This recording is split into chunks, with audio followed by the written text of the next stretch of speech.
Long hours aren't something to be proud of, and business plans are actually questioned, and good enough is a good thing. You Wow. ready to rethink the way we work and what it means to be successful? I'm ready. All right. We're going to be drawing some unconventional wisdom from the book Rework. But after this intro, we're just diving straight into the ideas themselves. Yeah, it's almost like we're hitting the reset button on how we think about, you know, building and running and growing a business. Hmm. It's about stripping away all the unnecessary stuff and focusing on what really matters and creating a more human way of working, a more humane way of working. I love that. It seems like everyone's always talking about hustle culture and, Mm. burning the midnight oil, working 24/7. Right. Is there a better way to actually find success? Well, I think we need to shift our focus from like how many hours we work to the impact that work has. Mm. When you work too much, you can get burned out and make bad decisions and ultimately just be less effective. Yeah. Instead, we should explore the power of focused work. I mean, imagine someone well-rested, working for, say, 6 hours, but highly concentrated. Right. They're probably going to accomplish way more than someone who's dragging themselves through a 12-hour day, full of distractions and interruptions. Okay, so quality over quantity. Exactly. But how do we actually, cut through all the clutter and figure out what those high-impact tasks are? It all starts with getting rid of busy work. Those pointless meetings and the endless email chains. Yeah. And agonizing over every tiny decision, all of that drains our energy. Yeah.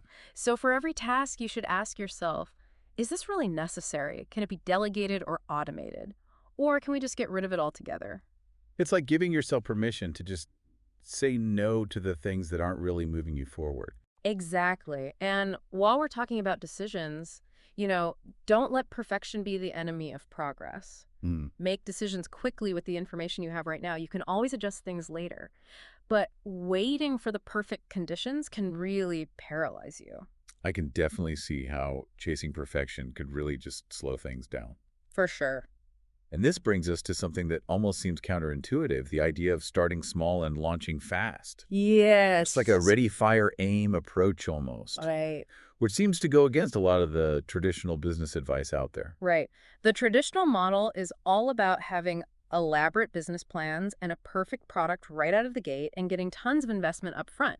Yeah. And that can actually make it harder to get started. So are you saying we should just jump in head first without any planning at all? Not exactly. It's more about action over overthinking. Okay. Start with what you have right now. Instead of aiming for perfection, launch a basic version of your product or service. We can call it a minimum viable product. This lets you get feedback from real users and adapt quickly. Perfectionism can actually be the biggest obstacle when you're starting out. It's like testing the waters before you jump in. Precisely. And the feedback you get from those real users is so much more valuable than just relying on your own assumptions. Hmm. The longer you wait to launch, the harder it becomes to gain momentum and to adapt based on what your users are actually telling you. That makes a lot of sense. Now, this next concept I really love. It's called scratch your own itch. Yeah. Can you tell us more about that? It's a very simple but powerful idea. Solve a problem that you personally face. If you ever find yourself thinking, I wish there was a product or service that could do X's, chances are other people feel the same way. All right. And think about the passion and drive that comes from building something you truly believe in and that you actually use yourself. So if I'm frustrated by something in my daily life and I come up with a solution, that could be a sign that I'm onto something with real potential. Absolutely. You have such a deep understanding of the problem because you're experiencing it firsthand. Mm. And that authenticity, it's going to come through in everything you do, from building the product to marketing it. Mm. Your passion is contagious. Yeah. I see how that would make the whole process much more engaging and motivating. Yeah. Do you have any, real-world examples of businesses that were started using this scratch-your-own-itch philosophy? Well, take the founders of, let's just say, a popular project management software. Okay. They built it because they were so frustrated with all of the other tools that were out there. Right. Those tools were too complex and they needed something simpler and more intuitive. Yeah. Or think about a popular file sharing service Uh-huh. that was created because the founder was constantly having trouble accessing his files on different devices. Right. They took their frustration and turned it into a solution that millions of people use every day. Wow. I think we're starting to see how this approach can really shake things up. But what about the role of planning? Isn't having a plan for the future essential in business? This is where things get really interesting. The idea of these detailed long-term plans is actually challenged here. Okay. Those plans often end up being nothing more than guesses about a future that's impossible to predict. So you're saying that planning is pointless? Not necessarily. It's more about acknowledging the limitations of trying to predict the unknown. Right. Instead of clinging to these outdated plans, focus on making decisions based on what you know right now. So be adaptable and ready to adjust as needed. Exactly. I mean, look at companies that have pivoted successfully. Yeah. Think about a company that started as a DVD rental service and then moved to streaming when they saw how the industry was changing, or a photo sharing app that originally focused on check-ins. Interesting. Their ability to adapt has been key to their success. Makes sense. Being able to pivot and adapt is so crucial in today's world. It is. Now let's talk about something I think we all have a love-hate relationship with: meetings. Are they really necessary for doing business? That's a great question. And the answer is, well, most meetings are unproductive. Really? And they actually slow us down. They often have too many people in them. Yeah. They don't have clear objectives. And they end up being more about talking than taking action. Right. They also interrupt deep work, which is really where the magic happens. So what's the alternative? Should we just get rid of all meetings? Not necessarily, but we should be much more intentional about when we have them. Yeah. Before you schedule a meeting, ask yourself, could this be handled in an email or a quick message or even a short video? Yeah. Those asynchronous ways of communicating can be so much more efficient. And less disruptive. Exactly. It's about communicating effectively while respecting everyone's time. Right. And if you absolutely have to have a meeting, what's the best way to make it productive? Keep it short-focused and action-oriented. Have a clear agenda before you start place. Only invite the people who absolutely need to be there and set a strict time limit. The goal should be to leave with a set of clear action items. Not just a bunch of notes. Exactly. So we're working smarter, launching faster, and being more mindful of our time. Right. But what about the limitations we all face, things like budget constraints or limited resources? Are those always a bad thing? This is one of the most counterintuitive ideas, that constraints can actually lead to more creativity and innovation. Really? How so? When you have limited resources, you're forced to be resourceful. You have to prioritize and find creative solutions within those limitations. It's like necessity is the mother of invention. Exactly. A tight budget forces you to be creative with your spending limited time, forces you to make decisions faster, and to focus on the essential features. I never thought about it that way. It's true. Do you have any examples of how constraints have actually driven innovation? Yeah, definitely. Look at the early days of, a certain social media platform known for its short messages. The character limit, which has been expanded but is still relatively short, forced users to be concise and creative with their messaging. Right. And that constraint actually became a defining feature of the platform. Huh. Or think about the first computers from, a certain tech giant that were built on a shoestring budget. Okay. That constraint created a culture of resourcefulness and led to some of the most iconic products in history. Wow. It's fascinating how limitations can actually push us to think differently and be more efficient. They can.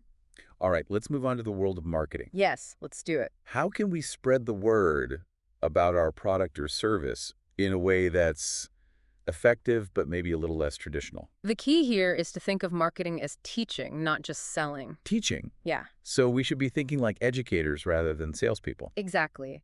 Instead of aggressively pushing your product, focus on sharing your expertise and giving real value to your audience. Become a trusted resource by providing helpful information and insights. People will be naturally drawn to you and see you as an expert in your field. So instead of just yelling about how great our product is, we should be building relationships and trust by educating people. Exactly. And when you do that, people are more likely to choose you when they're ready to buy. That makes sense. Do you have any examples of businesses that have used this teaching approach successfully? Yeah, tons. One company grew significantly by creating tons of free content about a specific approach to marketing. Okay. They became the go-to source for a lot of businesses, and then people naturally started using their software. Wow. Another example is a well-known marketing expert who built his entire brand by offering free tutorials on SEO. And that attracted a huge audience who later became paying customers. It's incredible how providing value up front can really position you as an expert and ultimately lead to business growth. It can. But what about the competition? It can feel overwhelming to try to stand out in a crowded market. That's where this really liberating piece of advice comes in. Right. Ignore the competition. Wait, really? Just completely ignore them. It might sound counterintuitive, It does. But constantly obsessing over your competitors is a distraction. Okay. It leads to you reacting to them instead of being innovative. Right. If you're always looking over your shoulder, you're not focusing on your own strengths and your own vision. So it's about staying in your own lane and not getting caught up in comparing yourself to others. Exactly. Copying other people will only make you blend in. Mm. Be confident in your own path and focus on what makes you different. Yeah. There's a great example of this with a certain tech company that removed a standard feature from their phones, Right. which initially got a lot of criticism, Oh, yeah. but it pushed the whole industry forward and solidified their position as innovators. Yeah. Or think about a clothing company that's really committed to sustainability, even though their competitors are focused on just being cheaper. Okay. This commitment has earned them incredible loyalty from their customers. It's about having the courage to be different and stand for something you believe in. Exactly. Now let's talk about something a lot of people struggle with both in business and in life. Mhm. The power of saying no. Yes. Why is it so hard and why is it so important? Saying no is tough because we all want to please others and avoid conflict, Right. and we want to jump at every opportunity. Yeah. But it's important to remember that every time we say yes to one thing, we're saying no to something else. Mm. And that something else might actually be much more important in the long run. It's about recognizing that our time and energy are limited and valuable. Exactly. And when we say yes to everything, we spread ourselves too thin Yeah. and end up sacrificing our core priorities. Got it. Think about software development. Okay. Adding more and more features doesn't always make the product better. Yeah. Sometimes it just makes it more complex and harder to use. Sometimes less is more. Absolutely. Simplicity wins. Mm. And saying no isn't just about protecting our time. It's also about setting clear boundaries and earning respect. Can you say more about that? Well, think about luxury brands. Okay. They maintain their exclusivity by refusing to lower their prices. Mm. They know that saying no to certain things can actually make their brand more valuable. I never thought about it that way. It's true. It's about having the confidence to decline things that don't align with your vision. Exactly. And remember, no doesn't have to be harsh or mean. Right. It can be communicated kindly and clearly. Okay.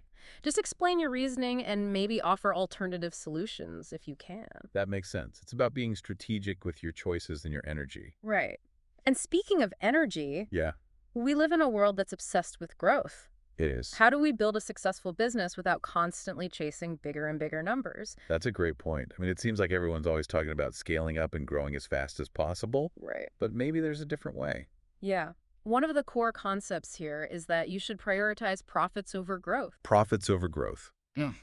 That goes against the grain of how a lot of people think about business. It might seem counterintuitive, It does. but it's about building a strong and lasting foundation for success. Okay. Chasing rapid growth without focusing on profitability is risky and not sustainable. Mm.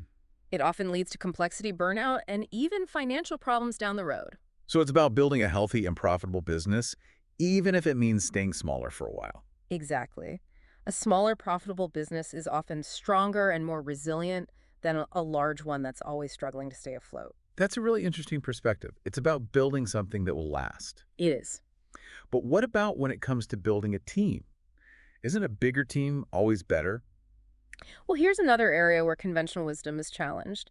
The advice here is to hire only when it hurts. Hire when it hurts. What does that mean exactly? It means only hire someone when you absolutely have to, not just because you think you might grow in the future or because you have the money to do it.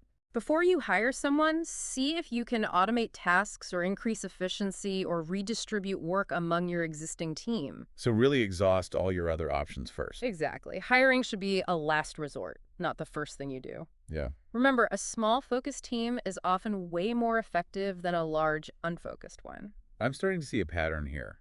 It's all about being lean, efficient, and intentional with every aspect of your business. You got it. And that brings us to another important concept. Done is better than perfect. I think we can all relate to that one. I think so too. Perfectionism can really hold us back. It can. Perfection is often this elusive goal that prevents us from actually taking action and making progress. So we shouldn't let perfectionism stop us from moving forward. Right. Get it out there, get feedback, and then you can refine and improve as you go. Okay. Customers often value functionality over a perfectly polished product that never actually sees the light of day. That makes a lot of sense. It's about progress over perfection. Yeah. Now let's talk about something that's become even more relevant in recent years. Remote work. Yes. Is it really a viable option for businesses in the long term? Well, this is an area where some really forward-thinking folks have been advocating for remote work long before it became mainstream. Mm-hmm. They recognize that the traditional office environment, with all its distractions and interruptions, Right. isn't always the best place to do deep, focused work. But what about people who say that you can't be as productive at home? Mm, They miss the office environment and the collaboration and the social interaction. Those are valid points. Yeah. And it's true that remote work requires a different mindset and different tools, Right. but think about all the distractions in a typical office, all the interruptions, all the unnecessary meetings, all the background noise. Yeah, I've definitely had days where I was more productive working from a coffee shop than from the office. Exactly. And with the right tools and the right mindset, amazing work can happen anywhere. I Mhm. mean, so many companies have been working remotely for years, and it's been incredibly effective. So it's about creating a culture of trust and clear communication, Right. regardless of where people are physically located. Exactly. And remember, remote work can have huge benefits for both businesses and employees. Yeah, Businesses save money on overhead costs, right. and employees often have a better work-life balance. Okay, so we're embracing remote work, building lean and efficient teams, and focusing on profits over super fast growth. Yes. What about company culture? How do we build a positive and supportive environment for our teams? This is a super important part of building a successful business, and the key takeaway here is that culture is about action, not words. Okay. It's not about fancy mission statements or slogans. It's about the behaviors, the values, and the actions that people see every single day. So walk the walk, don't just talk the talk. Exactly. A company might say they value work-life balance, Right. but if their employees are constantly expected to work late and on weekends, their actions speak louder than words. It's about authenticity and leading by example. Leaders need to embody the values they want to see in their company. Absolutely. Perks and benefits are nice, Yeah. but they can't replace a genuine culture of respect, collaboration, and trust. We've covered a lot of ground so far, We have. but I'm starting to see how all these unconventional ideas can come together to create a more human-centered and sustainable approach to business. That's the goal. Yeah. It's about challenging all those outdated assumptions and finding a way of working that's aligned with our values and priorities. I'm ready to dive in even deeper. Me too. Let's take a quick break and come back to explore these concepts even further. It's really about, creating a business that supports your life, not the other way around. So let's talk about some practical ways to actually put these ideas into action. Okay. Started by talking about working smarter, not harder. Yes. What are some tips for actually doing that? Well, one of the best things you can do is prioritize ruthlessly. Start every day by figuring out your top 3 most important tasks and tackle those first. Eliminate distractions, group similar tasks together, and block off time for deep, focused work. It's about being really intentional with how you use your time and energy. Exactly. And don't be afraid to delegate or automate tasks that don't require your specific expertise. Oh, Free up your time and mental energy to focus on the things that only you can do. that makes sense. What about when we're feeling stuck or uninspired? How do we get unstuck and find that momentum again? Sometimes the best thing you can do is step away and take a break. Go for a walk, listen to music, do something totally unrelated to work. Okay. When you come back, you'll probably have a fresh perspective and be more energized. I love that. It's a reminder that rest is just as important as hard work It is. when it comes to being productive and creative. Absolutely. And remember, progress over perfection. Don't get caught up in the details. Right. Just focus on making things happen, even if it's just a small step every day. So prioritize, take breaks, and don't let perfectionism hold you back. Exactly. Now, when it comes to launching our ideas, what are some important things to remember? One of the most important things is to launch quickly and be ready to make changes based on the feedback you get. Okay. Don't wait for things to be perfect. Right. Get your product or service out there, even if it's just a basic version. And then get feedback from real users. Real-world feedback is so valuable. It is. Way more than just relying on your own assumptions. Precisely. And don't be afraid to pivot if you need to. Okay. If the feedback isn't good or if the market changes, Yeah. be willing to adapt and adjust your course. And what about funding? Do we always need a lot of investment to get started? Not necessarily. You can use your own resources to get started and then reinvest your profits as you grow. Okay. It's a way to prove that your idea works and build a solid foundation before you go looking for outside funding. So it's about being resourceful and finding creative ways to make your dreams happen. Exactly. Now let's talk about marketing again. Okay. Remember we talked about teaching, not selling. Yes. Let's explore that a bit more. Okay. It all starts with creating valuable content that really educates your target audience. Okay. What are they asking? What problems are they facing? Yeah. What kind of information are they searching for? Right. You want to create content that answers these questions and establishes you as a trusted resource. So things like blog posts and videos and tutorials and webinars, there's so many different ways to connect with people and give them something valuable. Exactly. Experiment with different formats and see what works best for your audience. Okay. And remember, consistency is key. Right. Show up regularly and consistently provide value, and that will build trust over time. Makes sense. What about social media? It feels like it's so crowded these days. It is. How can businesses use those platforms effectively without getting lost in the noise? Social media can be a really powerful way to build community and engage with people. Right. The key is to be authentic and focus on providing value. Okay. Share behind the scenes, looks at your business, answer people's questions, respond to comments. You really want to create a connection with your followers. It's about building relationships, not just blasting marketing messages at people. Precisely. And you don't have to be on every platform. Okay. Focus on the ones where your target audience hangs out. Right. And make content that's specific for those platforms. All right. So we're creating valuable content and connecting with our audience. Yes. But how do we turn those followers and fans into actual paying customers? It's all about building trust and showing people the value of what you offer. Okay. People buy from those they know, like, and trust. Right. So focus on educating them, addressing their pain points, and showing them how your product or service can solve their problems. So offer solutions, not just sales pitches. Exactly. Yeah. And when it's time to ask for the sale... Don't be afraid to actually ask. Okay. Make it clear what you're offering, how it benefits the customer, and make it easy for them to buy. Building a business can be an amazing journey, It can. but it can also be really challenging at times. It can be tough, for sure. How do we stay resilient when we face those setbacks and challenges? It's so important to remember your why. Okay. Why did you start this business? Right. What are you passionate about? Yeah. What impact do you want to make in the world? Yeah. Connect with that purpose and let it fuel you. It's about remembering the bigger picture and the reason you're doing this in the first place. Exactly. And remember, setbacks are inevitable. It's all about how you respond to them. Right. See challenges as opportunities to grow and learn. Okay. And speaking of growth, let's talk about building a team. Right. How do we find and hire the right people? Okay. People who will not only help the business succeed, but also create a positive work environment. The key is to hire slow and fire fast. Take your time to find people who aren't just skilled and talented, Yeah. but also a good fit for your company culture. Okay. Look for people who are self-motivated, Right. passionate about your mission, and able to work independently. It sounds like it's about finding people who really share your values and your vision, not just filling a position. Exactly. And if someone turns out to not be a good fit, Yeah. don't hesitate to let them go. Okay. A toxic person can really damage the whole team. It's about protecting the health and well-being of the team. Exactly. And remember, building a team is an ongoing process. Right. It requires clear communication, consistent feedback, and a real commitment to building trust and respect. Okay, so we're talking about building a great team. Yes. Now let's talk about the financial side of things. Okay. How can we manage money effectively and make sure the business is profitable? Well, one of the key things we've been talking about is the importance of staying lean and focusing on profitability right from the start. Okay. Avoid unnecessary expenses. Keep your overhead low. Yeah. And prioritize activities that bring in revenue. It's about being smart with cash flow and making good financial decisions. Exactly.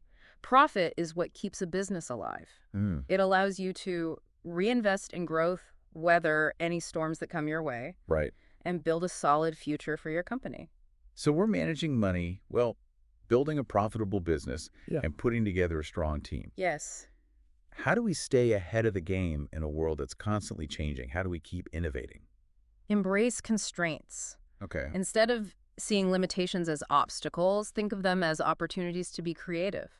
When you have to work within certain boundaries, Yeah. you often come up with more innovative solutions. It's about turning those limitations into advantages. Exactly. And remember, innovation doesn't always mean creating something completely new. Okay. It can also be about improving existing processes, Right. finding more efficient ways to do things, or simply doing things better than they've been done before. So innovation can happen in lots of different ways. Yeah, absolutely.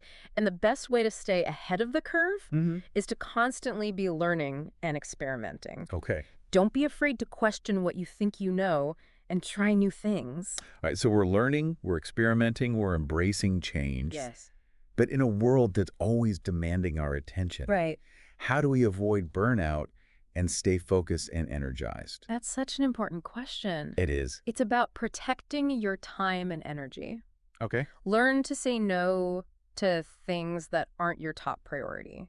Schedule time for rest and relaxation. Right. And set clear boundaries between work and your personal life. So it's about prioritizing our own well-being and creating a sustainable work-life balance. Exactly. Burnout happens when we ignore our needs and push ourselves too hard for too long. Yeah. It's important to be proactive about taking care of ourselves, both physically and mentally. And sometimes that means asking for help, right? Absolutely. Don't be afraid to delegate tasks, outsource work, or reach out to your support network for help and encouragement. We don't have to do everything ourselves. No, you don't. Building a business is a marathon, not a sprint.